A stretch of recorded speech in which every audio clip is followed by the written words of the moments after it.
Hello and welcome to my presentation about world building in terms of the world in Horizon Forbidden West and how writers can learn to build better worlds or to build worlds in the first place in their stories. I believe that art inspires real life, but mainly real life inspires art, but I believe that it goes both ways. So there is this synergy between fiction and real life. And so I think that if you want to become a better writer and to write the best way you know how, you can study other pieces of media like books. It's obvious to study books when you write books yourself, but you can also study video games and screenplays and films and other things like that. Other media are a great place to find inspiration and to learn how to do it by seeing how someone else does it. So it's like showing versus telling in real life. So I'm going to tell you what I have found and what I have learned and what others can learn from Horizon Forbidden West when it comes to building worlds. But that is telling you. Then it's up to you to do it in practice and then do it in a way that really makes you aware of how you can do it instead of just me telling you. But I hope this is a great place for you to start. This is a presentation from a writer's perspective because I'm a writer and a gamer. I write novels myself and I play video games. I play a wide variety of video games and it spans over action RPGs to puzzle games to simulation games, mainly The Sims 4 and other sim games like Jurassic World Evolution is one of the games I have played, and I also like Roller Coaster Tycoon and other simulation games. But when it comes to Horizon Forbidden West, I think it's a good game that can teach you something in terms of both world building and characters and the story itself. At first, I thought that Horizon Forbidden West was only about the action that Aloy, the main character, has to go out and fight a lot of machines just to fight machines. But that was a very surface level way of approaching a game. I thought it was only a surface level thing you could do. So when I actually got around to playing the first game, Zero Dawn, I was surprised to find all this lore and all this community in the game because there are a lot of tribes and a lot of other characters. So that's interesting. I believe that a story always consists of a world, a story, and characters. One cannot exist without the others. You might have characters who mainly talk and don't really do anything, but they're still in a place. Otherwise, you have talking head syndrome, which is when two or more characters are talking, but there's no description of where they are and what they're doing, they're just talking. So they have to be somewhere. And so at least you have to describe the immediate surroundings of these characters. A game consists of a world, story, and characters, like I've said before, and so does a novel. This video will be the first out of three. I will cover the world of Horizon Forbidden West, but also its characters, and lastly, its story, which is quite expansive and surprising. As I said before, the Zero Dawn game blew my mind in a good way because there was so much to take in. So I was glad that they didn't just info dump all of this on me and instead let me discover it along the way. But more about that later. As you have figured by now, this presentation is about Horizon Forbidden West and there will be spoilers. So if you don't want spoilers because you want to play the game, or if you're playing the game at the moment and haven't completed it, then I understand if you want to wait and come back and watch this presentation later, because I myself don't like spoilers either. So that's one of the reasons, or that's basically the only reason why I flipped it. I had planned on making the videos in the order that goes story, character, world. But instead I'm doing world, character, story because I hope that I can get to complete the main quests in the main game before I do the video about the story, or else I will spoil the ending for myself. So I hope I can avoid that. This video is 1 out of 3. I had thought about doing 4 videos because I figured that the story and the story structure would go in separate videos, but I don't think there's a reason to divide it. They're so closely connected that I'm going to do a story structure analysis, and I will analyze the game's story in terms of the events that happen, but also in terms of a story structure. So that will be later.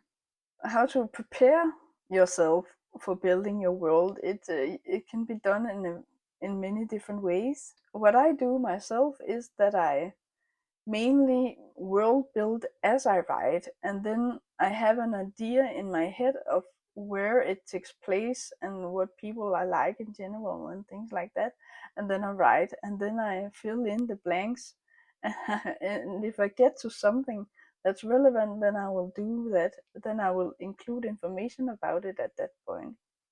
When you're writing a novel, it's a good idea to have a general idea about what the world is like, but it's also important to know what the immediate surroundings are, like I said before. Otherwise, you have talking head syndrome. You need to establish the immediate surroundings of your characters so the reader knows where they are, if they're on the moon or in a submarine on the bottom of the ocean or in a restaurant or whatever. You have to set the scene, but that can be done very quickly and very precisely. I won't go into detail with that, but it can be done very quickly without info dumping on the reader. I believe that all stories have some kind of world building in them, no matter which genre you write. If you're writing a contemporary romance, the reader expects that that your story takes place in a modern day world and modern day surroundings. But if it happens in the 60s, for example, or if it happens in the future, it's not a contemporary romance, but then it's just a romance story, and maybe it's steampunk or something like that. It can be other uh, genres mixed together, but no matter which genre you write, there are conventions, and if you get those out of the way by introducing it early on and not that quickly, but doing the main things first, then you can always fill in the details later. Even if your story takes place in a real life world and in a modern day, you will still have to describe that and state something that indicates, oh, we're in the 90s, or we're specifically in 2025 or something like that. You can state it directly by making a subtitle for the chapter or something like that, or you can include it in some way in your prose. That's up to you. Whether you build your world before you start drafting or while you're drafting, it's good to have decided on the basics, because then you have a framework for how your novel can unfold. If you've established that it's a modern day and it's a realistic world, then you have ruled out the possibility of magic. If you write urban fantasy, you can include magic, and so just by putting your story in the right genre or subgenre, your reader will already at that point have an idea of what to expect. Questions you can ask yourself. This list is far from exhaustive.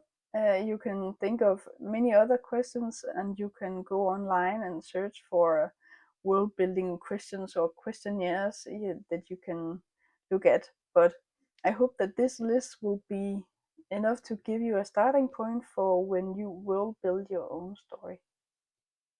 But you can ask yourself the following questions. What is the landscape like?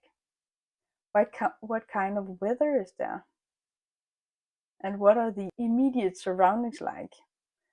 For example, you might have a story that takes place in someone's apartment, but then if it's a fantasy or something, and a portal fantasy at that, then that character might for some reason be transported into another dimension and something like that. And then when that character changes location, then it's necessary or relevant to describe the new location. That's one thing you can keep in mind, the immediate surroundings, and then expand the world as you go, as you write. Another question is your world one of faith or religion? And how is your world governed? Is it governed by a democracy? Is it a democracy, or is it a dictatorship, or is it something else entirely? And what clothes do your characters wear in general? There might be differences based on their religion or where they live or other things like that. And the weather, of course. In the first game, there was a clear difference between the Banuk and the Nora. The Banuk are a tribe or a group of people that live in a very cold place, and there's a lot of snow and hills and very rugged landscape. And the Nora live in a rural or very lush landscape, and they have a lot of animals and things like that. And the Banuk don't really have many animals to hunt. There are some animals that live in the wilderness, in the frozen wilds. The DLC to the Zero Dawn game, the first game in the series. There might be a big difference between what clothes some characters wear. For example, if you're writing a story with magic, then some characters might wear one type of clothing and another might wear another type of clothing. So if you have a sorcerer, they might wear a robe or something like that, and maybe it's cliche. And if you have a blacksmith, then he or she wears something else. And I think what you do for a living and where you live mainly affect how you dress, and that goes for characters as well. And that's definitely a thing in Horizon Forbidden West and in Horizon Zero Dawn. Another thing is that you can ask yourself is whether the characters in your story are very free, if they live in a free society, or if they're strictly governed. That comes back to whether they have a democracy, I think, or whether it's a dictatorship. Just because you have a dictatorship, it doesn't mean that all who live in that society are strictly controlled, but it often is that case, I think. But you can create your own world and then mash up things however you like. You can create a world where people are free or believe they are free, and then something behind the scenes control them without them knowing it. For example, I don't know, maybe they get some kind of drug that controls their emotions. That's been seen before in movies, at least. Another thing is whether there's a distinct separation between the three factors, and that's the legislative, the executive, and the judicial powers. So this question is about whether the people who decide the rules are one group, and the people who execute orders and do things to ensure that the rules are upheld are another group, and the people who judge others who have done something wrong are another group. It can be, it can easily be a problem if one person has more of these rules, because if you make the rules and you have to legally go after someone else, then you can just change the rules and then, oh, I just altered the rules here, and then what you have done is wrong. So that that's not good. I think, but it's your world, so you can create it however you want.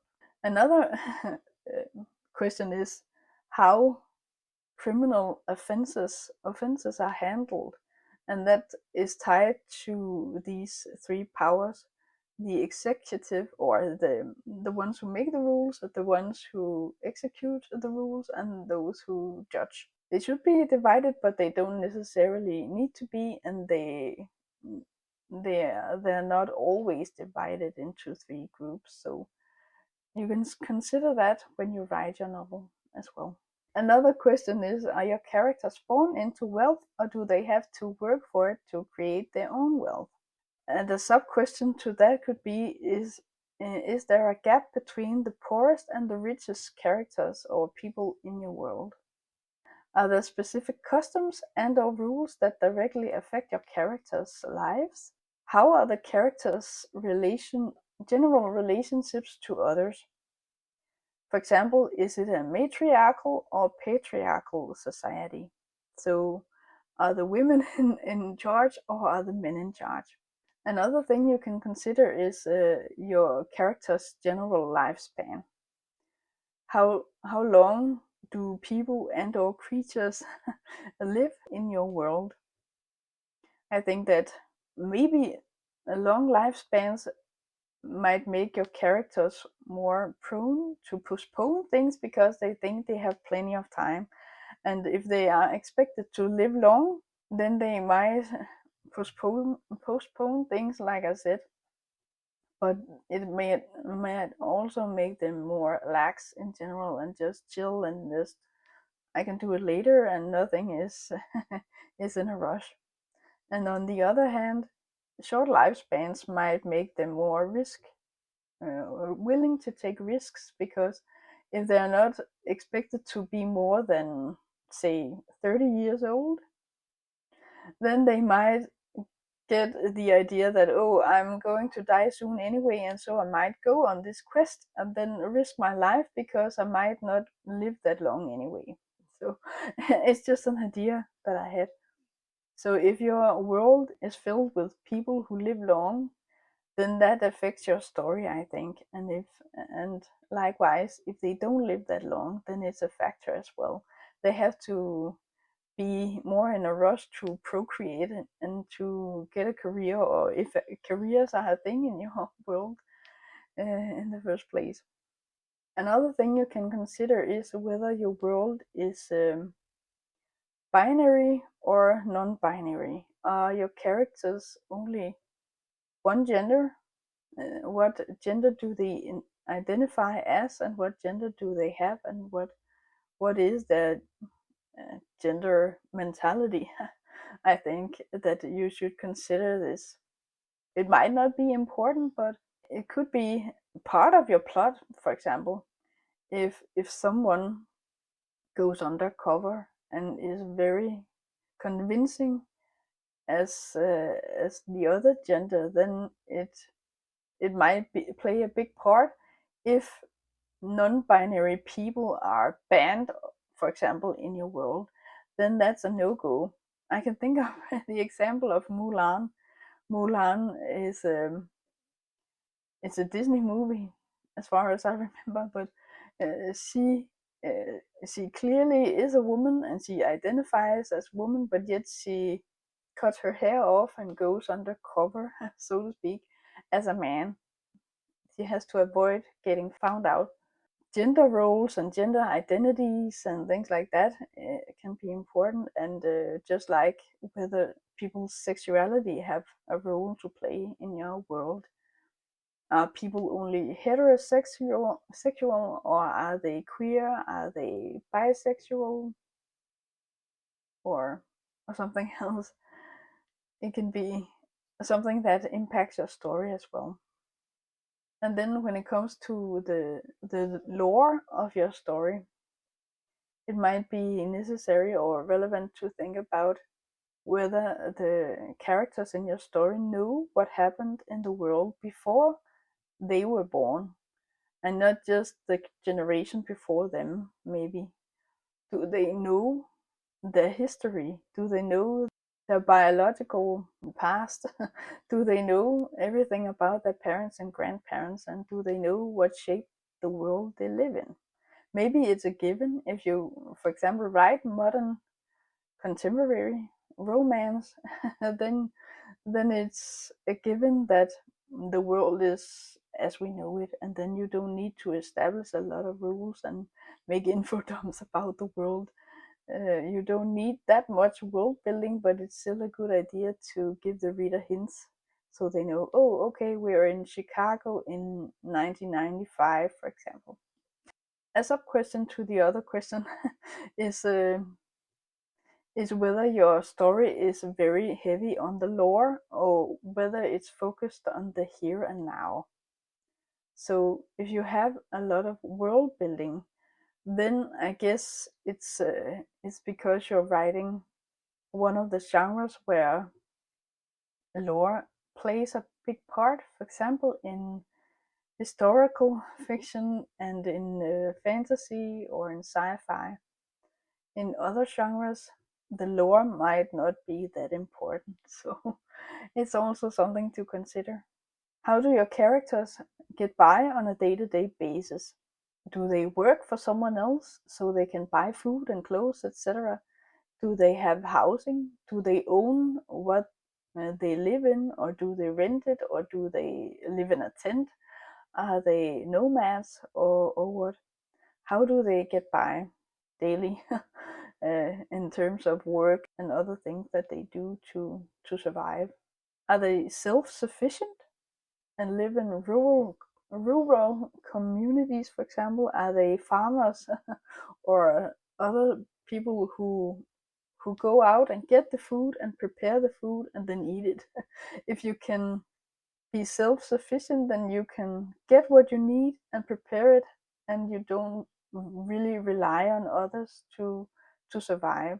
Another thing you can consider is, do your characters steal, lie, cheat, hustle to get by? What do they do? Do they need to trade, or do they work so they can get some kind of currency so that they can buy what they need? This also greatly affects the story, I think. The last question I have put on this list is, which kind of animals and what types of plants are in your world? It might be relevant to mention flora and fauna, if these things are important to your characters and to the world at large, your world. When you world build, you can think about things like that. The landscape probably affects which kind of animals there are and what plants there are. So if it's a desert, there isn't really much to hunt or to gather, and if it's a jungle, then you might have other problems to deal with. So that's another thing. The questions in this list that I've divided into two on the slide are just some of the questions that you can ask yourself. I just pick my brain and try to think of the most important things when world building and when writing a story, and then including things about the world in that way. So you can probably think of many other things that you can ask yourself, or things will pop up as you write and go, oh, right, this is important too. But I hope that the questions I've listed can help you, and that you can get a good start with your world building. If you have any specific ideas for questions that other writers can ask themselves regarding world building, you are welcome to mention them in the comment section below this video. So now I'm going to dive into the world of Horizon Forbidden West and Zero Dawn as well, because it's a game that went before Horizon Forbidden West. But generally speaking, I think that the world of Horizon is Northern America shrunk down.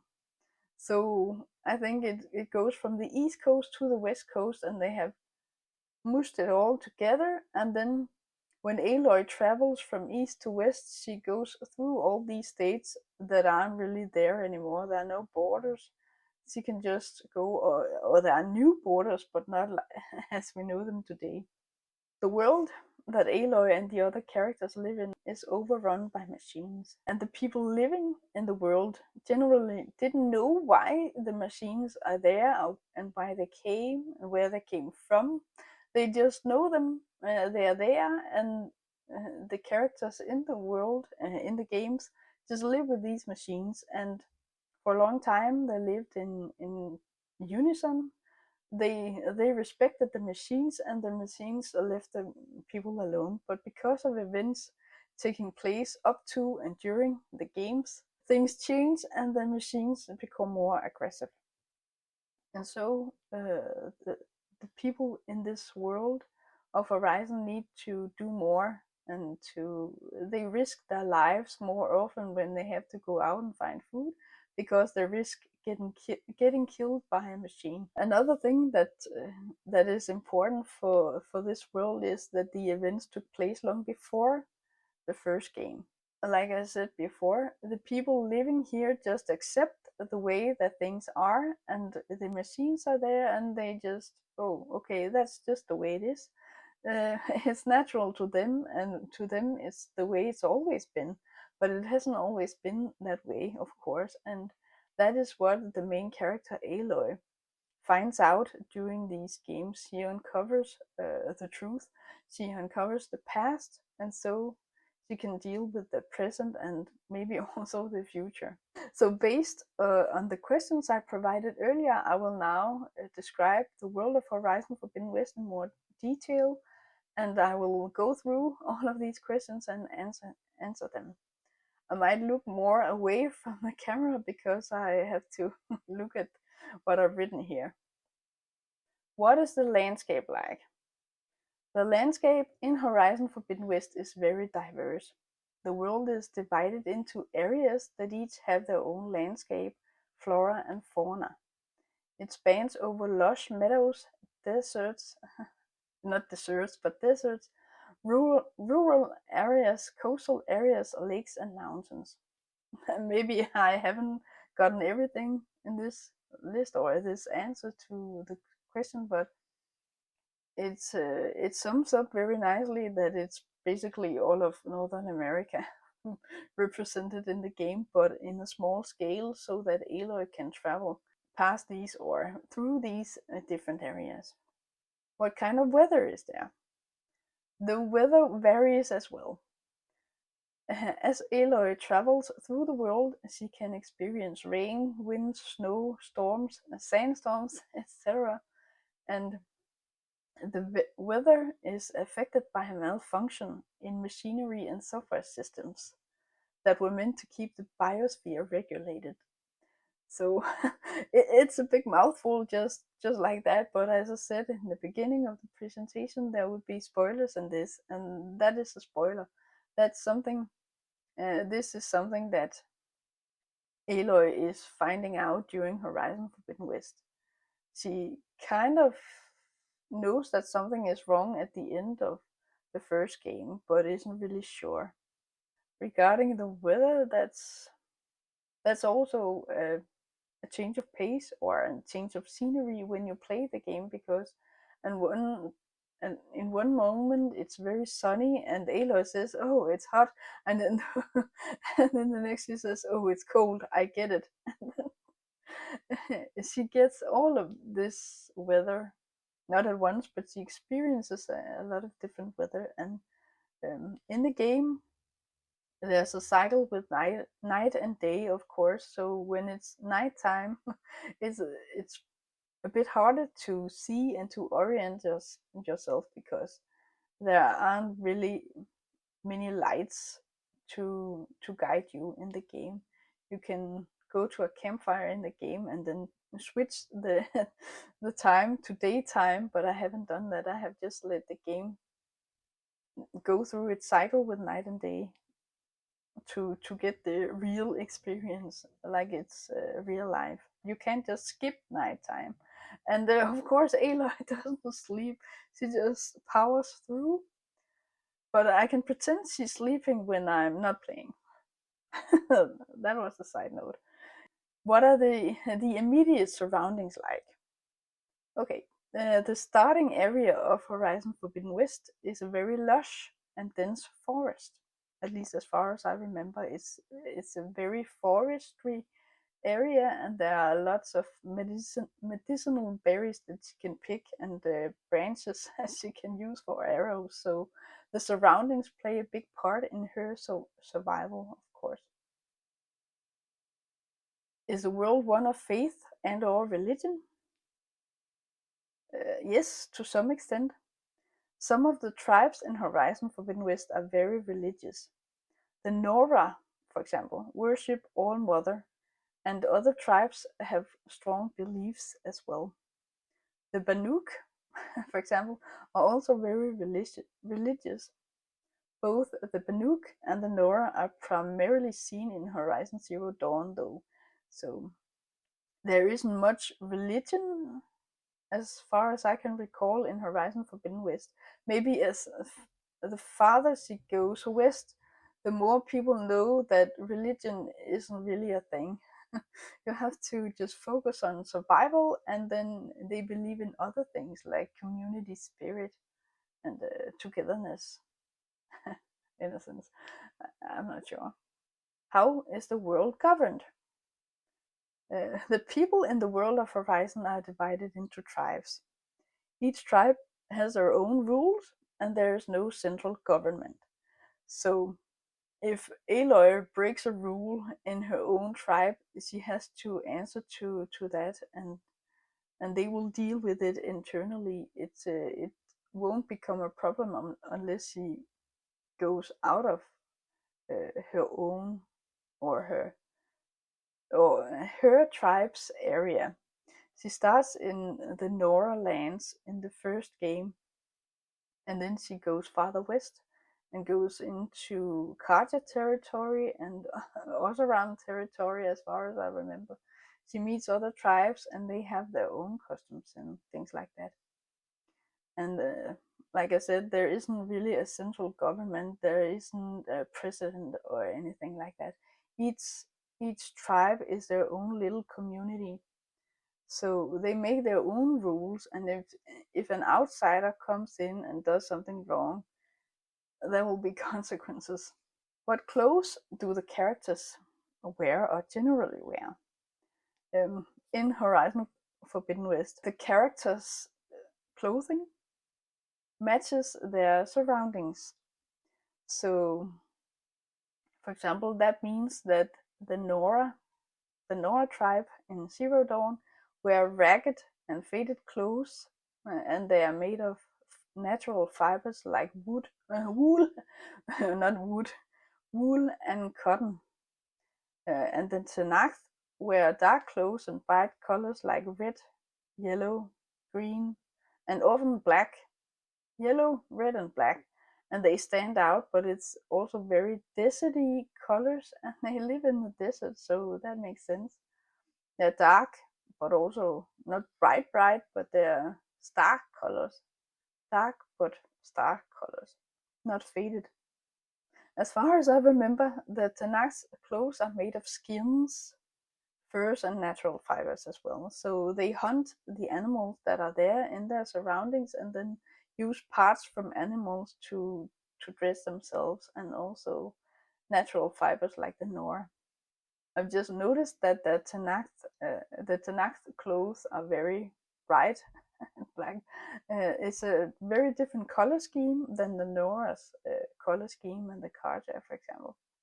Another tribe that's in Horizon Forbidden West is the Utaru, and they're very much in touch with nature. They are very hippie-like, or not hippie, but they are very down to earth in a literal sense, and they wear clothes made of leaves and other natural materials, and their clothes are very green, and they just source the materials that are available to them where they live. So many Utaru wear ropes, rope tied together with big green leaves and things like that. It makes me think of Adam and Eve because they wore those fig leaves or something. The Utaru's living quarters are also very affected by the area they live in, and the colors of the buildings are very green and brown and beige, very earthy tones, and they blend in with their surroundings, which is a point, I think. Do the characters in the world live freely, or are they controlled? Well, Aloy used to be a Nora outcast, and she couldn't leave her Nora homelands. But after doing good deeds in Horizon Zero Dawn, she was allowed to leave the area and go outside for once. She has gotten a notable status as the as the savior of Meridian, and she's also a well-known and highly skilled machine hunter. In Horizon Forbidden West, other characters mention what she's done and they praise it, and they praise her for it. And she's kind of like a VIP, and she can go where she pleases. The other characters live freely as well. They normally stick to the tribe that they are part of and live by their rules. A few side quests are about challenging the customs and doing things in a new way instead of doing something just because that's what they have always done. And Aloy is kind of known for being a rebel and then breaking with tradition, and she believes that in order to evolve and become better, you have to push yourself, and if you're curious about something, you have to go out and do it and see for yourself instead of just believing something because it's tradition. Are there three distinct areas or groups to handle legislation, securing law and order, and judging wrongdoers? That's a good question. In Horizon Forbidden West, there generally isn't a division between these three groups. However, some tribes, like the Utaru and the Nora, have elders in the community who make the rules and bring offenders to justice. The executive powers are carried out by people like Aloy. Aloy is basically all three of these powers. She listens to her own heart and mind and deem whether someone is in the wrong or not. And she also doesn't hesitate to act on it when she sees injustice. She's more or less the legislative, the executive, and the judicial organ when she's out on her own and meets rebels, for example.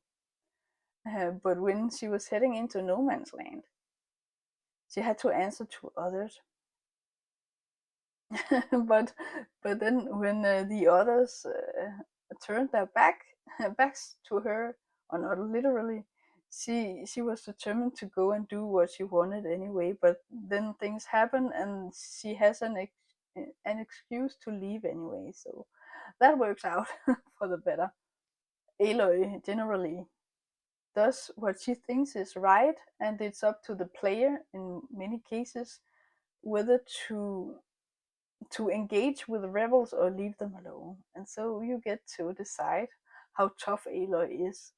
But you have to do some main quests to progress the game, and so you have to decide how she handles things, and that makes her the one who makes the rules. She has a strong sense of ethics, and she acts on that, and she judges others for that as well, and she isn't afraid of taking someone's life if she believes that the world will be a better place if she does that. So the next question: how are criminal offenses handled? How criminal offenses are handled is based on the tribe. The criminal can either be punished by their own tribe, or they can be brought to justice by another tribe if the criminal has done something illegal to someone from that other tribe. So that means that they handle it internally. But if Aloy, or if some other Nora, if someone from her tribe goes to another tribe and then kills someone or steals food or something, then it will be that tribe who decides what happens to to that person and not the Nora tribe. The Nora tribe has a strong sense of right and wrong, but they believe that you should behave and be kind to others. So they might take it upon themselves to judge and convict a person, a Nora, who has done something bad to someone from another tribe. But in general, it's handled by the tribe that the wrongdoing has been done against. At least that's how I see it, how I have experienced the game. In addition to that, I wrote that if Aloy can have it her way, she doesn't hesitate to punish criminals on her own, and that's in line with what I said before. That she has a strong sense of right and wrong, and she can also judge someone. Is someone guilty or not? Is it bad or not? And then she can act on it as well. It's not that great, but fortunately, Aloy is a good character who doesn't just kill anyone. I will get more into her character in the video about characters later. Are the characters born into wealth, or do they have to work for it themselves? Aloy wasn't born into wealth at all. She lived her childhood as an outcast, and she lived with a man who raised her in a little humble cabin outside of the Nora settlement.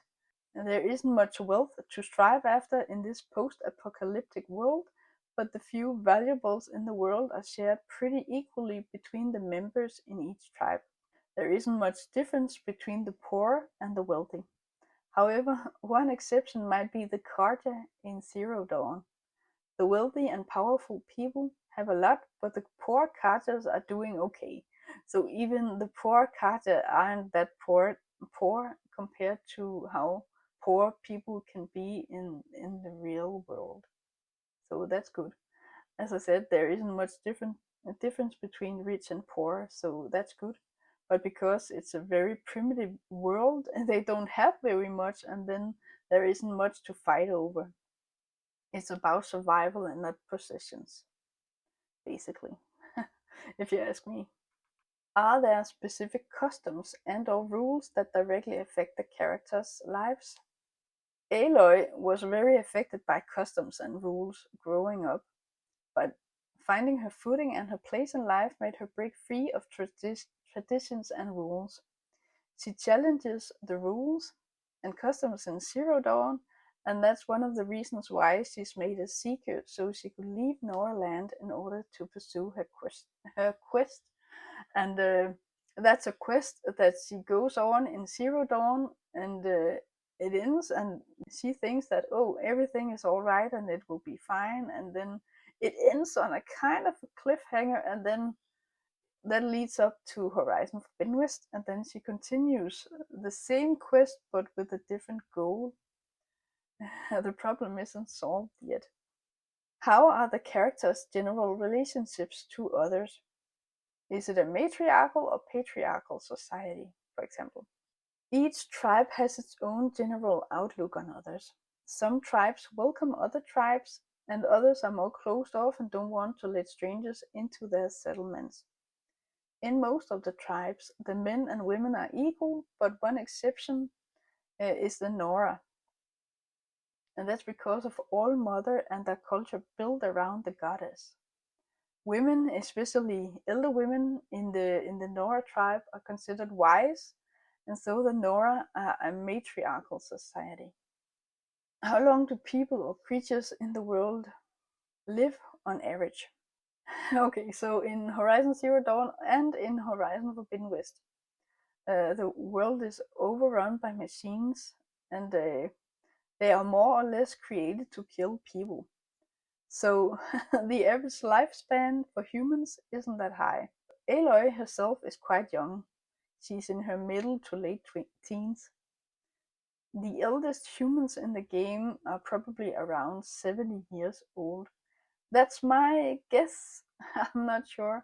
I haven't seen very, very old people in the game, but I think they have limited access to medicine and general care as we do in the modern day world. And so if they get an illness, that would otherwise be pretty easy to cure, then they might die of that in the games because they can't treat it. Is the world strictly divided into binary genders, or is it gender fluid? Most people in both Zero Dawn and Forbidden West are binary, as far as I know.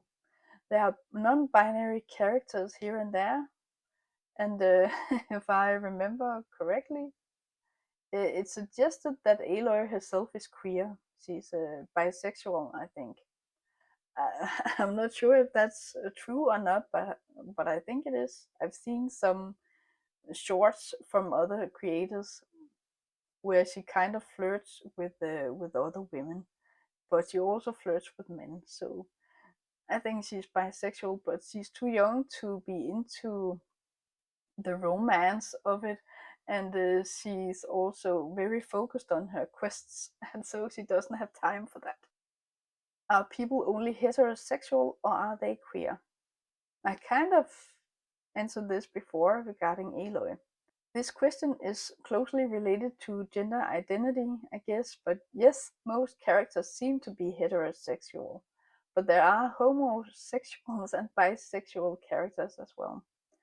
I like diversity, and the games do a great job of including different races, or not races.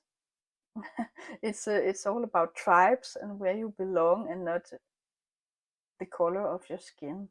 So just because you belong to a specific tribe, it doesn't mean you have a specific skin color.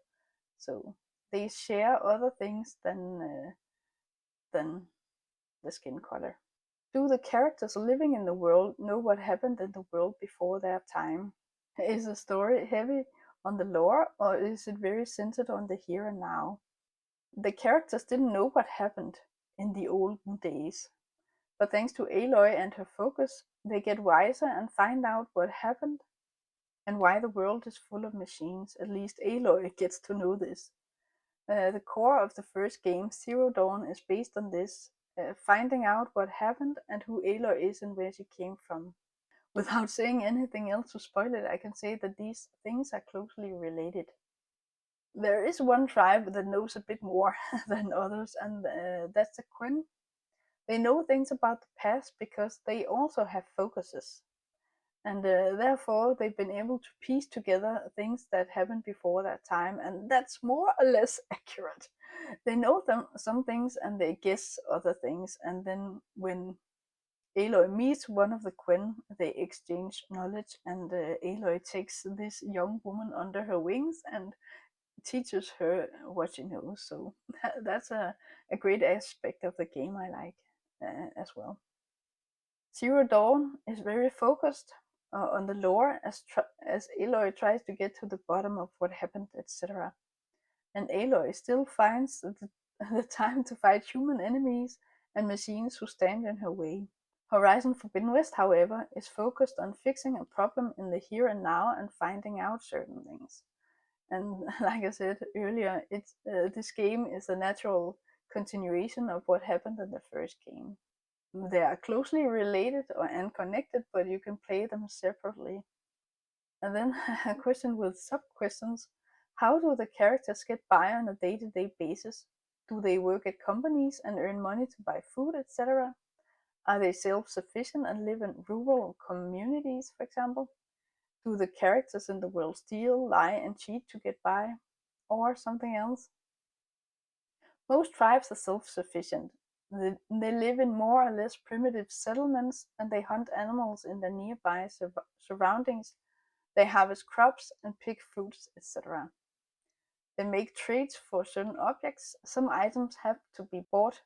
They buy things with shards, which are small pieces of metal from machines, and shards thereby function as a kind of currency. Because Aloy is such a skilled hunter and is willing and able to help other people that she meets, she often gets rewards in the form of shards or other things like machine parts or collectibles that she can sell or trade. Aloy gets by on a daily basis by hunting animals herself, and she can get food from cooks in settlements.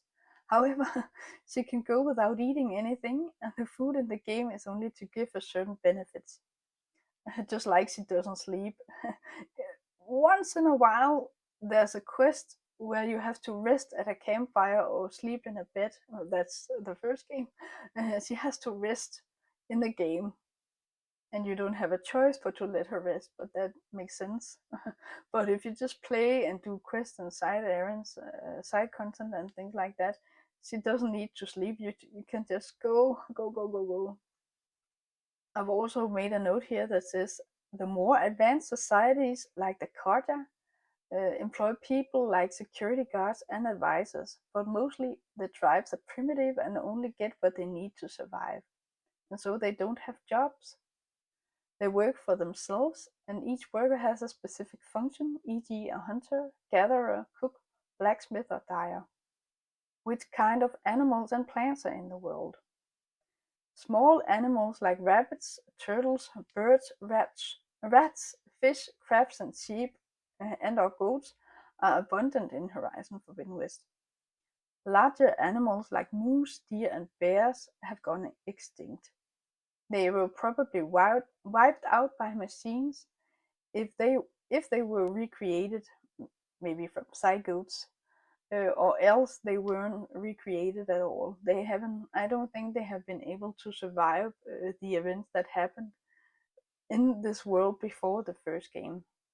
I don't know the name of the plants, etc., but the lush areas are full of flowers, trees, bushes, and mushrooms, among other things.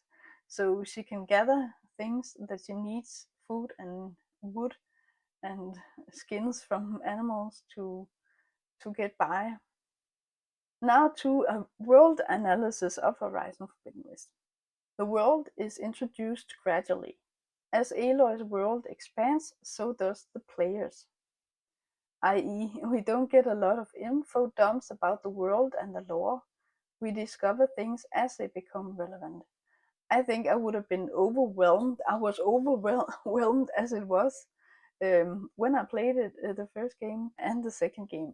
If I had gotten all of this information at once, I wouldn't have known where to start and whoa, what do I need all this information for? I was overwhelmed already just by getting the information a bit at a time. So I learned things as the game went on, and that's a good way to do it, I think. The various tribes are affected by the landscape, and that ranges from the food they eat and the clothes they wear and even what they believe in. Regarding beliefs, I have mentioned this before, but for example, the Nora believe in All Mother, this goddess, and they worship this goddess, which is actually an AI. So they don't know what it is, they just consider it a form of God. They call her the goddess, and then their little society is built around that. Everything in the two games plays a part for the characters in the game, and therefore also for the player who discovers the world alongside Aloy. Aloy needs machine parts to upgrade weapons, and she needs animal parts to upgrade pouches and quivers, and she needs collectibles and shards to trade with others, and that's typically merchants. The various tribes have distinct ways of dressing, and so Aloy and the player can tell from a distance whether a new character they meet are a Tenakth, a Quen, a Karja, an Oseram, or some other tribe.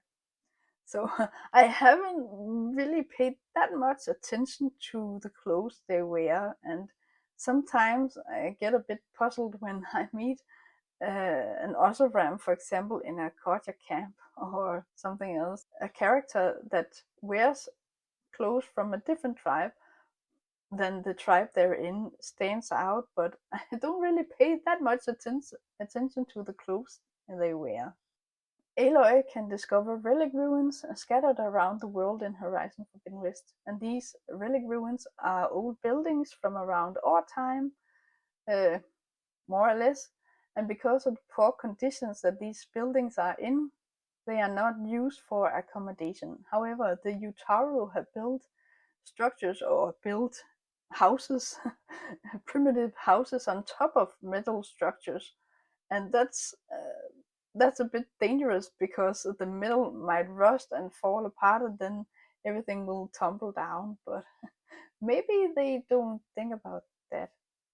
The world was at war with machines, and the things that weren't destroyed during the war have have rusted and are falling apart, like I said, with the metal structures that the Utaru live on top of. Maybe metal lasts longer than you might think.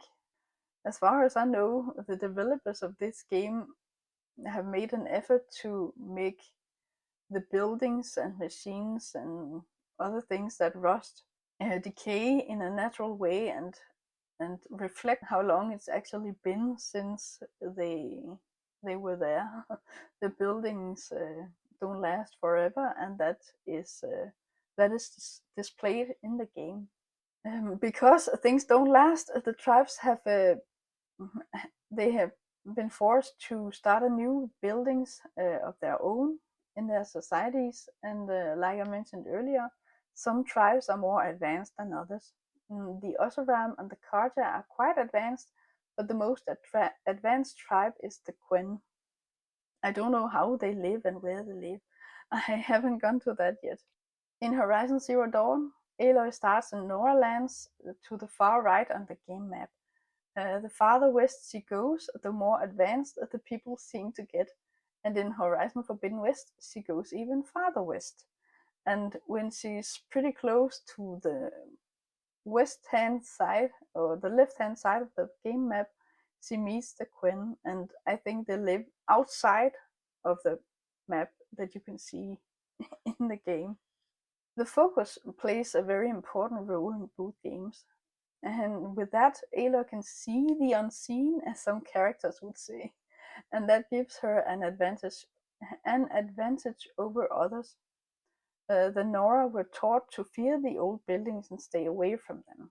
This old world tech is forbidden. But Aloy doesn't care about that. The world of the Horizon games is basically Northern America shrunk down, as I said before, and across the world maps there are old landmarks that Aloy can find and or discover. Via her focus, she can see images of those old landmarks and thereby get to know how they used to look when they were in good condition. It's clear that the developers put a lot of thought into vegetation and animal life in both games, and it's also clear that they thought about how a post-apocalyptic world would look like.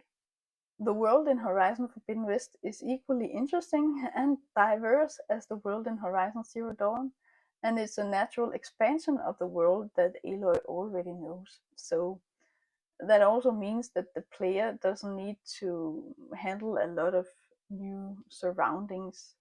If it had been different, if the first game had only been one type of landscape, and then moving to, and then when she goes to another place, it's completely different. But there are different tribes and different landscapes in the first game, and that naturally evolves into a bigger map or a different map that's also very diverse. It's up to the player if they want to explore the world or whether they just want to stick to the main quests and uncover parts of the map. But I think it's a real treat for completionists and nature lovers to explore the world of Horizon and get all collectibles and do side quests and errands, as these things lead to a lot of beautiful in-game scenery. And at least that's what I found. You might see pretty landscapes in other parts of the game if you do main quests, but you can explore and get even more of the beauty that this game has to offer. It's not a sponsored video at all. I'm making this because I like the game, and I like storytelling, and I like world building, and I like character creation, and all things related to storytelling uh, in general. So I like this game, as I said. Okay, so last but not least, what I think that you might learn about building fictional worlds if you play Horizon Forbidden West. When you build your world, think about how the climate and the landscape affect the characters. If they live near a river, for example, they probably eat a lot of fish. And if they live in the jungle, they might run into apes and other animals that live there, and etc. If your fictional landscape has a lot of mountains, ravines, rivers, these things will probably create natural borders between lands, areas, tribes, and societies, and you can use that to your advantage. I think the game does a good job about that because there's a part of the map in Horizon Zero Dawn that's pretty close to, I think it's Carter territory that's on the other side, but there's a big mountain in the way, and so Aloy cannot go across that. She has to go around. So she could do a shortcut, but she has to go another way. So that part of the map is divided in a a bit unusual way because there's something in the way. So that's a natural border in the game, and I think oftentimes the map itself and the game is cut off by cliffs, steep cliff sides that she can't go up. So she has to stay inside. Before drafting your novel, think about the world elements that are most crucial to your story and make sure to include them in a natural way. It's a good idea to mention world building elements when or if they become relevant and not before or after the fact. If you have come up with a really cool magic system for your story but only a side character uses magic, then maybe don't go into detail about how the magic system works. So, like in Horizon Forbidden West, Aloy gets the information she needs when she needs them, and it's also because of her drive. If there's something she wants to find out, she goes out and finds the place where she can find the information. So she isn't just leaning back and then, oh, I don't care about that, I'll let someone else do that. She's very uh, she's a very go-getter character, and I like that about her. I think that Horizon Forbidden West is a great example of a show and not tell. The game could have started with a voice-over, a long monologue or something, or a long text, an on-screen text with a lot of information about the world and how it works. But in Horizon Forbidden West and in Horizon Zero Dawn, that would kind of defeat the purpose, as the point is to discover the world and what happened alongside Aloy. And that's a good way of doing that. So if the game teaches you something, then at least it could be this, that you have to sprinkle in information about the world and how it works and the societies and things like that when your main character meets these things. If your characters have really strong beliefs about something, i.e., what to do about criminal offenses, for example, then incorporate that by, for example, showing how a criminal offender is handled, how other characters talk to them, and how that person is punished. This is a very effective way to do some world building in a natural and story focused way instead of having a character straight up tell your protagonist how the criminal will be handled, prosecuted, and convicted. That was just an example. So instead of having two characters talk about, oh, I'm going to do that, and that because so, and the result will be this. They can talk about a plan, of course, if they are doing a bank heist or something. They can talk about the plan and how they think it will go, and then you can show how that goes, but it might only be important to mention the plan of how they are going to do that if it doesn't go according to plan. So instead of telling the plan, I'm going to do that, and then you should do this, and that person will do that, then you should just show that they do these things, and then when or if the heist, for example, goes wrong, then that will be an even bigger surprise to the reader because you hadn't told him or her beforehand what would happen. So you can use it to your advantage, but it can also be a disadvantage to tell and not show. I don't think there's anything wrong with doing a lot of world building before you even write the first word on your novel, but don't let the world building become a distraction and an excuse so you don't write your story. I think your story deserves to be told and to be read by others so others can enjoy that and learn something from what you have to say, whether that's a personal belief or a piece of information that you want to convey in a new and interesting way. It can be many things. As long as you have the big things down and know how the society in your world would behave in case of criminal offense, for example, then the details can come later. And like I mentioned with the heist, you can show them doing the heist instead of telling the reader that the heist will happen and how you think it will go or how the characters will go. Just show it and then fill in the details as they become relevant. These small details can be very crucial if you're writing a mystery, a thriller, whodunit. Then these small things could be red herrings that actually point to what the solution is, or what, not the solution, but who did this thing. I think you should keep every piece of world building that you do. You might not use everything and you might not use it directly in the story as either info dumps, which I don't think you should do, but you can work it into the story naturally.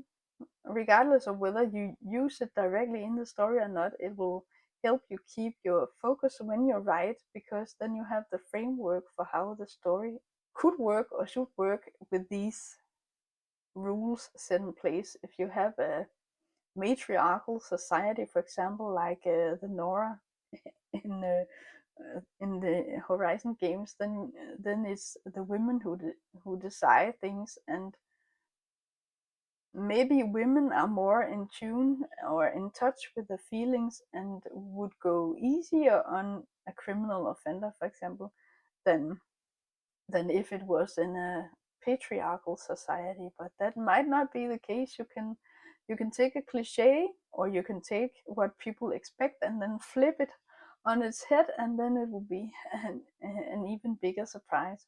When you have all of this world building information in your head, or even better yet, in a document, separate document, you have a place you can look up these things when you write.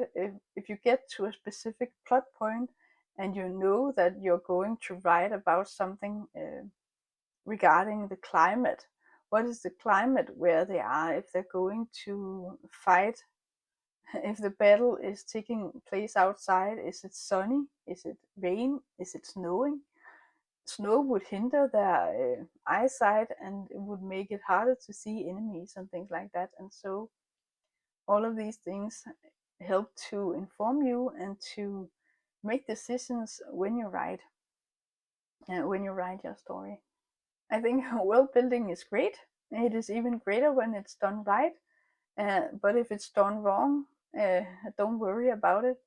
Once you're done drafting your novel, you can go back and edit important elements or take out world building elements that aren't really important to the story anyway. And so I think in the case of Horizon Forbidden West, they have kept everything that relates to the main story in the main quests. And so if you want the side characters' stories and you want the extra goodies in the form of, for example, these data points, text points, and audio points you can collect in the game, then you get an even deeper sense of the world and makes it feel. These things help to make it feel more realistic. But if you write a novel, you only have so many words to tell the story with. But if you're writing a trilogy, for example, you can get more room for more of these details, and then if you run into something later, then you have If you have a separate document with your world building info dumps that you don't want to include in your story directly, you can refer to that and then, oh, I made a note about how trains work, or if there even are trains in your story, then what can you do with that, and then you have that information ready and can use it in your story. Some stories have more world building in them than others, but that's okay. But they all have some form of world building, as I said in the first part of this video. Regardless of what genre you write, you have to include some type of world building. If you write stories where the world building element is quite big and important, then the story is naturally longer. Some genres have a tendency to have a higher word count than novels that don't really have that much world building. But that's not because the writer just starts the story with 10 pages of of describing the world. It could be that way, but I think more often it would be that the descriptions of the characters' surroundings are more detailed and are mentioned when they go someplace, instead of just, oh, they walk down the street. That's it. Then if it's a fantasy world, then it's not enough just to state they walk down the street. If there aren't any streets in your world, then you have to describe it in other ways, and that naturally takes up more words, I think. If your story is heavily affected by the landscape and the lore, then show that in your writing. In Horizon Forbidden West, the lore, the landscape, the climate, and the plant and animal life are closely connected, and that's clear because, as I said before, what they eat is limited to what they can find in the surroundings, and the clothes they wear are also very limited to what they have available to them. They can't just go to a clothing store and buy what they want. They have to make do with what they have, and the plant and animal life uh, is very important to the story and to the gameplay as well. Like I said before, Aloy needs to gather resources to craft arrows and make ammunition and other things, like upgrading pouches and quivers and her weapons. There's this synergy between the characters and the world, and one cannot exist without the other. And I think the developers and designers have done a good job at combining all of these elements into one cohesive, enjoyable story that is fun to play. I didn't call it a game that's fun to play, it's a story. It's very immersive, I think, and you get to follow Aloy on her journey. That's the end of my presentation. It ran a bit long, unfortunately, but I hope you gain something from this video and that it will help you in just a tiny way. If it helps you a lot, then that's even greater. It's even better if it helps you a lot, but regardless, I hope that it was enjoyable to watch and that you learned something about writing and or the game, and hopefully both, so you can look at the game and then see, oh, how did they do that and how can I do it, and then hopefully you can learn and become a better writer yourself. I hope that you will like this video and subscribe to my channel if you haven't done so already. Be sure to stick around and watch the next 2 videos that will also be about Horizon Forbidden West. The next video will be about characters. I do a character study about the main characters in the game. Besides Aloy, there are a handful of others that I would like to include in that video, I think. Until then, take care. Thank you for watching.